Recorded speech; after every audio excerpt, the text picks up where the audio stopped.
Hi and welcome to today's video. We're going to be doing a super easy homemade pie crust recipe. Before we start, some extra items you might want to have on hand are some Scotch tape and a crayon. Also, the wax paper that you see in the background is optional as well. You could just roll this crust straight out onto your counter at the end of this.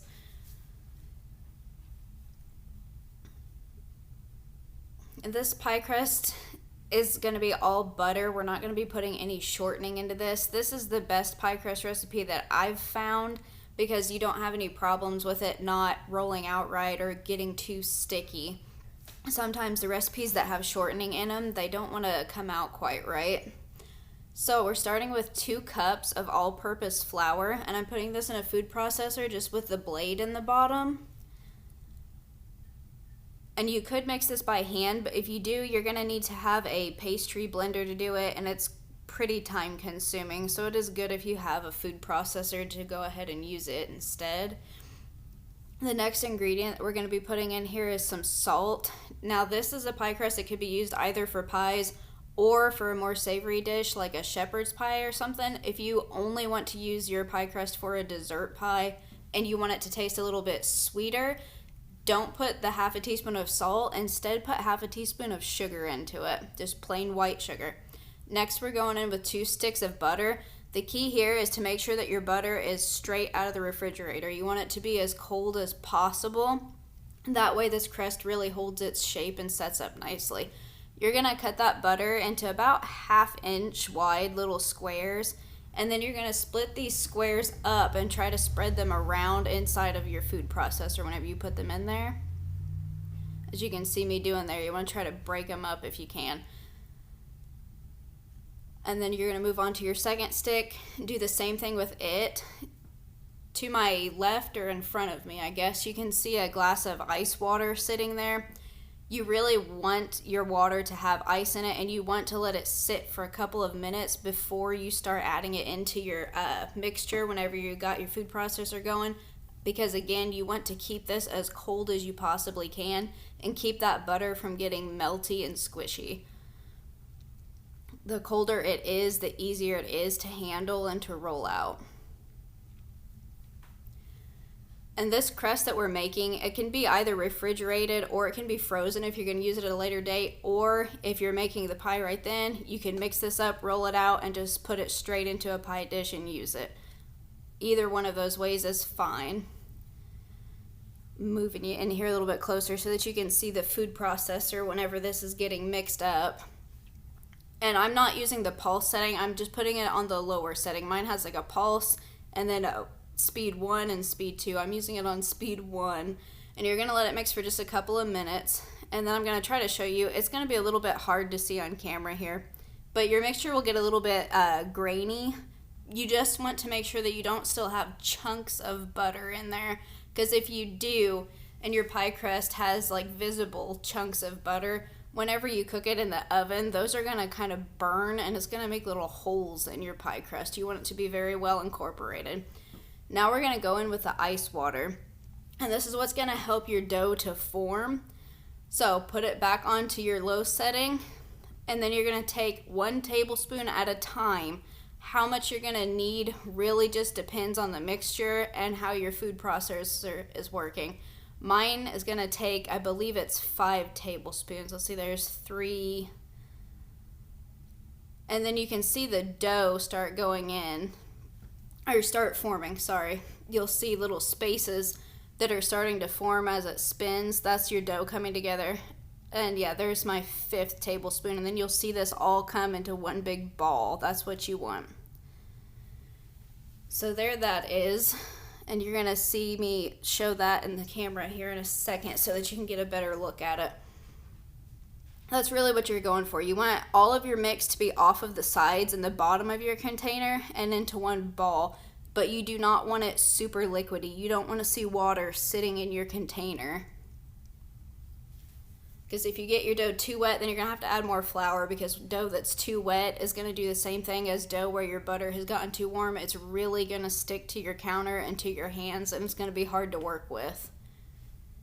So you want to get it just barely moist enough to where it forms dough. And if you have it too dry, you'll be able to tell, because whenever you start trying to work with this and roll it out, it will crumble apart on you.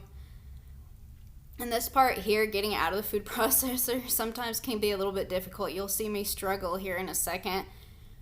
It would be better if you had like a silicone spatula to scoop it out with. I'm not trying to dirty another dish right now, so I'm just going with my hands. But I will say, always grab from the top of the dough like that. Don't ever shove your hands down into the very bottom of the food processor where the blades are at, because you will slice your fingers really bad. Now the trick with the dough once it's mixed up is you don't want to overwork the dough, as it's called. You don't want to handle it a whole lot, because you still want to keep that cold, and the longer it's touching your hands, the warmer it's getting, and the more melty the butter that's in it is going to get, and it's going to become sticky and hard to work with. So you're just going to take a couple of seconds, squish it into a nice ball. It doesn't have to be perfectly smooth. You might see some little cracks and stuff in it. That's fine, because you're going to be rolling it out with a rolling pin, and it's going to get smooth during that process. Now this amount of dough will make 2 pie crusts. So you'll see me in a second. I'm going to get a pastry cutter, but you don't have to have a pastry cutter. You could just use a sharp knife or something, or you could go in there barbarian style and just rip it in half with your hands. But you're going to cut this dough in half, and you're going to work with 1 crust at a time. So here you'll see me cutting it. And then you're going to take each of these halves and just take a couple of seconds to form those back into smaller balls. You'll see that here, just a couple of squishes. Don't roll it, don't hang on to it for a real long time. And then you're going to want to I rub a little extra flour on it just to keep it from sticking to my counter whenever it sits down. So next comes our optional part. If you're good at eyeballing things for the size, you could just take this ball, sprinkle some flour onto your counter, and roll it out to the size that you need just as it is. If it's your first time trying to make a homemade crust, this next part might be helpful. The only thing to remember is that this waxed paper is going to slide on your countertop whenever you're trying to roll it out. So you'll see whenever I use my rolling pin, I don't use the handles that are on the side of it to roll it. I actually just push down on the top of it with my hand and roll it back and forth. But you can take 2 pieces of your wax paper. You're going to take some Scotch tape and just tape those together, because the circle that you're going to need for a regular pie dish is going to be wider than the sheet of paper is. So now I'm laying my pie dish upside down, because you want to trace this circle at the widest part of your dish to make sure that it's going to come all the way out on the sides of your dish. Now I'm taking a crayon and just going around and rubbing as I go to make a nice circle around this dish. Here in a second, you'll see me commit the cardinal sin of snapping my daughter's crayon in half. So don't get overzealous with your rubbing of the crown. Just light marks is perfectly fine. And that's coming right now. There it goes. So now I owe her a new box of Crayolas. And then I'll lift this up in a second. It might be kind of hard to see on camera, but you can see there the outline of that crayon around. And now you're going to flip that paper with the crayon side down on your counter. You don't want to leave that side flipped up, because when you roll your dough, it will pick up the wax from that crayon, and no one wants to eat a Crayola for dessert. So we're going to put that with the crayon side down. I dust the wax paper just very lightly with some flour. You really could skip that part, because wax paper is designed so that it's not going to stick to things anyway. But you want to put extra flour on top of your dough, and you want to flour your rolling pin really, really well. And then you're going to go in, and the trick to keeping your dough round is to think of, if you're going to slice a pie or a pizza or anything that you slice, you want to think of rolling it to the straight front and straight back, and then to each side, and then a diagonal line between those, as if you were slicing it with your rolling pin. And you're going to be hitting all angles of that dough, and it's going to keep its circular shape. And it may not be a perfect circle. You'll see your edges will kind of get a little bit rough, like mine are there. That's perfectly fine, because once it's in your pan, you're going to crimp your edges or press them with a fork, and you might have some extra that hangs over that you need to trim off. You just want to make sure that the solid part in the middle of your dough is big enough to fit into your pan. And here you see my dough starts to stick. That will happen to you. If it does, sprinkle it with a little bit of flour.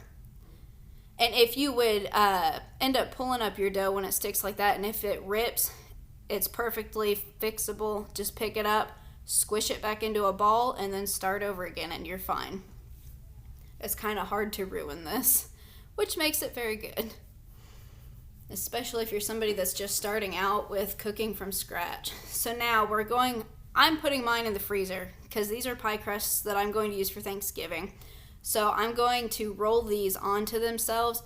If you have this waxed paper and you did not mark on it with the crayon, that's the key. If it's just plain wax paper that you rolled it on, you can just roll it up with the paper like I'm showing there, and you would just keep continuing to roll it.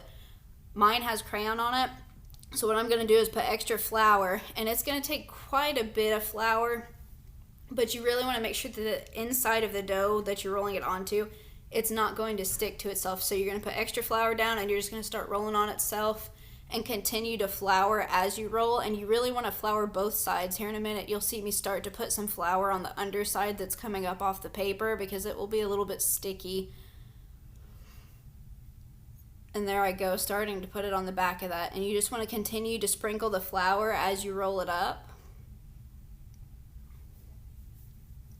So I'm going to finish rolling this piece, and then we're going to move on to our second crust. And whenever I do this second one, I'm going to show you if you're using it straight away, or even whenever you take it out of your refrigerator or out of your freezer and it's thawed. That's the thing. If you freeze this, take it out probably 2 days before you're going to use it, just to make sure that it's good and thawed out, because you need it to be thawed. And then you're going to take it out of your fridge about a half an hour before you're ready to work with it, and let it come up to room temperature. That way it's nice and pliable, and you can unroll it and really press it down into your pie dish like you need to. But whenever you get ready to put these in the dish, I'm going to show you how to do that with this next piece of dough. And you'll wrap it around a rolling pin is what you'll do with it. But here we're going to move on to our next piece. And whenever you've made these, if you're going to refrigerate them, wrap them in some saran wrap. Make sure that it's nice and air sealed. Roll it in the saran wrap a couple of times and make sure your edges are sealed. If you're going to freeze them, you can leave them in the waxed paper. That's fine too, but you still, if it's by itself, is also okay. But you're going to wrap it in the saran wrap just like you would for the refrigerator, but then you're going to wrap it in a couple of layers of tin foil also. And then you can wrap the whole tin foil thing in another layer of saran wrap if you want to just be extra triple sure that it's not going to get freezer burnt or anything. And these should keep in the freezer, I would say, at least 3 to 6 months, so long as they're good and air sealed. So here we're rolling out our next crust.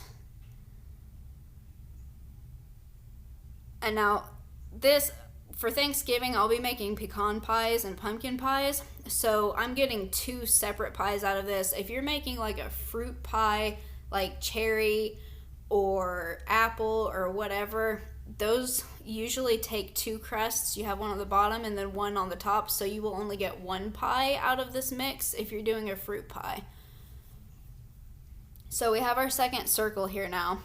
And now I'm going to show you if you're ready to put this into your dish and use it. So either you're making it right before you bake the pie, or you've already taken it out of your fridge, it's room temperature, and you're just ready to rock and roll with it. You're going to sprinkle flour on it and on your rolling pin. Sit your rolling pin to one edge, and you're going to start to curl this crust up over it.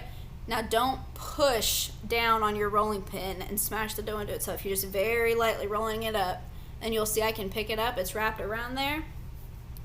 You'll go over your pie dish, start with the edge that's hanging off on one of the handles, and then just roll your rolling pin as you move it over that dish. And that's how you're going to put it down in there. And then you can adjust it and move it around if you need to. And what you'll do, you'll see I have some crust hanging off the edge. You'll just trim that and then either wave it with your fingers or press it with a fork. Either way is perfectly fine. And you're finished. You've made homemade crust.